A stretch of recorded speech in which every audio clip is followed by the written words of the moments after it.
ना जी यूट्यूब में जाइए। 360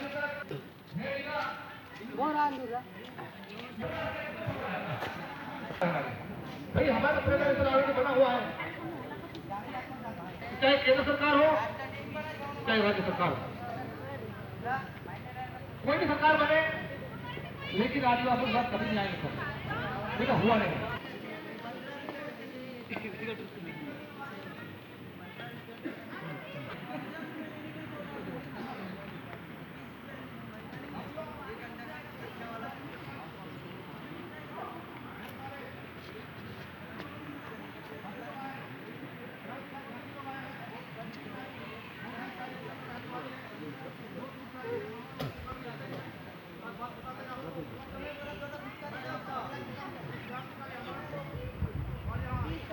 बैठी है, हम चर्चा करने के बाद ये सब बताएंगे कि आज का इसके बाद आंदोलन को कैसे रूपरेखा देना है, क्या करना है, कैसे करेंगे, हम कैसे सफल रहेंगे, इसके बारे में विचार करने के बाद आपको बताया जाएगा। तो मैं ज़्यादा ना कहते हुए हमारे बीच में आज बहुत सारे वक्ता लोग हैं। आप लोग छत्तीसगढ़ में इस बस्तर संभाग में कितनी जगह आंदोलन क्यों करना पड़ रहा है और क्यों आंदोलन हो रहा है, हमारे साथी लोग कर रहे हैं, इसके बारे में हमारे बीच में है। जिसका जरूरत नहीं है उसे स्वीकृति देती है।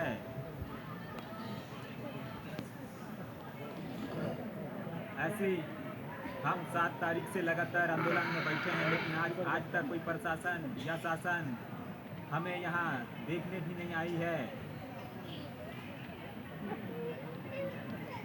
मैं कार्यक्रम की कड़ी को आगे बढ़ाते हुए प्रदर्शन में अगले वक्ता के रूप में मैं इस मंच पर आमंत्रित करना चाहूँगा श्रीमान बाजार कश्यप कोंडा गांव से समर्थन के लिए आए हैं। उनके लिए भी एक बार जोरदार ताली बजा दीजिएगा। और साथ में चला उस आंदोलन का सदस्य भी हूँ और हमने पूरे बस्तर संभाग से हमारे सभी आंदोलनकारियों, सभी जगह के साथियों को और यहाँ के सर्वादिवासी समाज और यहाँ के अपने सर्वादिवासी समाज के अतिथि और यहाँ के आए सभी ग्रामीण, दूर दूर से आए सभी ग्रामीणों को जो ठंड के वक्त में ठिठुरती हुए भी बारिश के मौसम में भीगते भी अपना आंदोलन को जिंदा रखा है, इस सब आंदोलनकारियों को मेरे तरफ से सभी को केंद्र सरकार के प्रायोजित हिंसा से प्रभावित होकर इस बस्तर संभाग में जितने भी आंदोलन आज खड़े हुए हैं, आंदोलन करने की मजबूर हुए हैं यहाँ की आदिवासी जनता, यहाँ की कल्चर, यहाँ के सरकार जमीन को नुकसान किसी भी तरह से संभावना है और हो ही रहा है। खदानों के नाम से तो बर्बाद हो ही गया है बस्तर। संस्कृति को भी बर्बाद कर लिए, धर्मांतरण हो रहा है, तमाम तरह के जो हमला हो रहा है, अतिक्रमण हो रहा है आदिवासियों के ऊपर, इसलिए विरोध चल रहा है। परंतु 1 माह 4 दिन होने के बावजूद भी इस क्षेत्र के कोई जनप्रतिनिधि आ नहीं रहा है, कोई कलेक्टर नहीं आ रहे हैं, कोई भी किसी भी प्रकार से सुध नहीं ले रहे हैं कि हमारी समस्याएं क्या है सरकार जाने। तो आज महापंचायत शुरू कर दें कि हम स्वतः 13(3) का के तहत जो संवैधानिक अधिकार है, संवैधानिक पावर जो है आदिवासी समाज को, रूढ़िगत परंपरा, रूढ़ी प्रथा, ग्राम सभा के तहत हम अब स्वयं न्याय करेंगे। जो राज्य सरकार है, केंद्र सरकार है, उस सरकार के खिलाफ यहाँ प्रस्ताव पास करेंगे, निंदा प्रस्ताव पास करेंगे। तमाम जो सत्ता में जो राजनीतिक पार्टियां सत्ता चला रही हैं, उनके खिलाफ ये प्रस्ताव पास करेंगे कि वो कभी भी इस क्षेत्र में चुनाव प्रचार ना करें। अनुमति बंद की जाएगी, इनको घुसने भी नहीं दिया जाएगा। तब इनको समझ में आएगा कि आदिवासियों का 13(3) का जो पावर है शोषण किस प्रकार किया जा रहा है, महापंचायत का आयोजन कर रहा है। आदिवासियों पर हत्या क्यों किया जा रहा है, किसी मंत्री को लाने की बात हुई है? क्यों छीना जा रहा है इनसे? नहीं, अभी हाल ही में विधायक जी के पास गए थे अनूप नाग जी के पास। उनको बाकायदा एक ग्राम सभा के लेटर पैड में उनको यहाँ आमंत्रित किया गया है। अभी तक तो 2-2:30 बज गया, अभी तक कोई अता पता नहीं आया है, ना कोई प्रतिनिधि भी आए हैं। मतलब लग नहीं रहा है कि वो आएंगे। कलेक्टर जी को भी दिया गया है, एसडीएम जी को दिया गया है, लेकिन कोई नहीं आ रहा है। कब तक जारी रखेगा ये जारी जब तक हमारी जीत नहीं होगी, जब तक हम नहीं जीतेंगे, हमको न्याय नहीं मिलेगा, तब तक ये लड़ाई जारी रहेगी। पहले भी जारी था, अंग्रेजों के पहले से जारी था, उसके बावजूद भी आज भी जारी है और रहेगा जब तक आदिवासियों को सही न्याय नहीं मिलेगी तब तक। आसानी से यहाँ के आदिवासी संसाधन को लूटना चाहती है सरकार, तो इसलिए हम पहले से जाग चुके।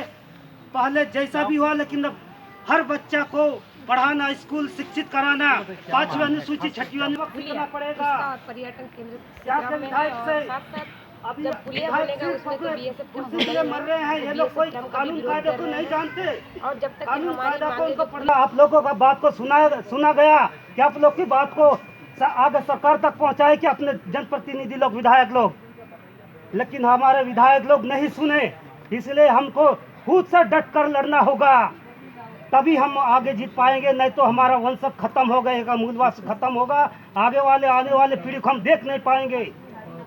तो मैं आगे भी और वक्ता लोग हैं, मैं इस अनुसूची को बचाने के लिए हमें स्कूल में शिक्षा भी लेना है, साथ में इस कानून को पढ़कर अधिकारियों से इस कानून के संबंध में बार बार हम लोग इस 5 अनुसूची को बोलते हैं। यहाँ एक होने के लिए आए हैं और होके रहेगा, इनको और ज्यादा दिन यहाँ पर तपस्या नहीं करनी पड़ेगी। अपने सिलगर से तमाम आदिवासियों के आंदोलन में आपने देखा, वहाँ के आंदोलन यहाँ के आंदोलन में क्या आपने मतलब ये देखे होंगे, क्या कमी है, किस तरह के आंदोलन चल रहा है यहाँ पे? देखिए, उधर की बस्तर की आंदोलन है तो आप सबको पता है कि वहाँ नक्सल के नाम पे कैसे आदिवासियों को कैसे जेलों में भेजा जा रहा है, इनकाउंटर करके उसको मार डाल। लेकिन यहाँ सीधा बात है कि उनको पुलिया नहीं चाहिए और दूसरा वो कैम्प नहीं चाहिए। तीसरा है कि जो सीता जो है वो पर्यटन नहीं चाहिए। अगर नहीं चाहिए तो जबरदस्ती सरकार को बनाने की क्या जरूरत है। और दूसरी बात वो कह रहे हैं हमको जरूरत भी होगी तो हमारा ग्राम सभा होना चाहिए। पैसा कानून के अंतर्गत ये चीज़ें होनी चाहिए।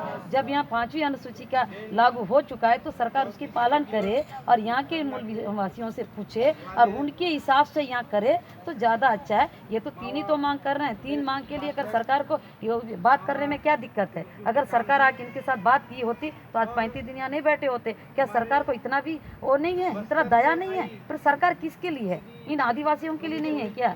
और वो अगर बचाने की बात भी कर रहे हैं, क्यों बोल रहे हैं? क्योंकि अगर इस तरह से चीज़ें बिना ग्राम सभा का कोई भी चीज़ें यहाँ विकास की बातें करे होगा तो कई पेड़ कटेंगे, कई पर्यावरण का नुकसान होगा, कई हमारे सूरज पानी का भी रुकावट बन जाए, रोक हो जाए। उससे क्या नुकसान? हमारे मानवता का आनंद भी होगा। इसलिए तो ग्राम सभा की बात कर रहे हैं। तो इसलिए है, इसलिए रोका गया। एकदम विकास के विरोध नहीं है। ग्राम सभा, बिना ग्राम सभा हुए यहाँ कोई भी कार्य करने नहीं देंगे, ये स्पष्ट बात है। वहाँ के आंदोलन में और यहाँ के आंदोलन में ये चीज़ें देखने को मिला। और एक बात इन्होंने ये भी कहा, यहाँ की पूरी बात, यहाँ पुलिस की उतनी प्रताड़ित नहीं है, कम है, लेकिन यहाँ बिना ग्राम सभा का ये चीज़ें हो रहा है। इस तरह से हमारा शोषण हो रहा है। दूसरी बात, 14 पंचायतों को सामान्य किया जा रहा है, वो भी गलत है। उसके लिए भी अब लड़ी जाएगी, क्योंकि वो सर्वे वाकई सही था या फर्जी था, ये बातों को सरकार की बहुत जल्दी अवगत करेंगे। जरूरत पड़े तो कोर्ट भी जाना पड़ेगा, कोर्ट भी जाएंगे कि ये जो चीज़ें अभी मेरे को पता चला 14 पंचायत को सामान्य कर कैसे रहे हैं, ये चीज़ें तो निश्चित रूप से देख सकते हैं कि हमारे साथ मौजूद रहे सोनी सोनी जी। उनका खास तौर पर कहना है कि जिस तरह से जो यहाँ पर बिना ग्राम सभा के तमाम जो कार्य योजना किया जा रहा है जो गलत है और इनको नहीं होना चाहिए, इसे लेकर ये आंदोलन जारी रहेगा। जब तक सरकार इनकी मांगे पूरी नहीं करेगी, यहाँ के जनता यहाँ से हटने वाला नहीं है। जीवानंद हालदार, न्यूज़ 18 छत्तीसगढ़, बेचाघाट। विचार विमर्श करना चाहिए। कहीं ना कहीं हमको सरकार के बारे में विचार करना होगा और हमारा नाम से हम के तहत हमको लड़ना होगा।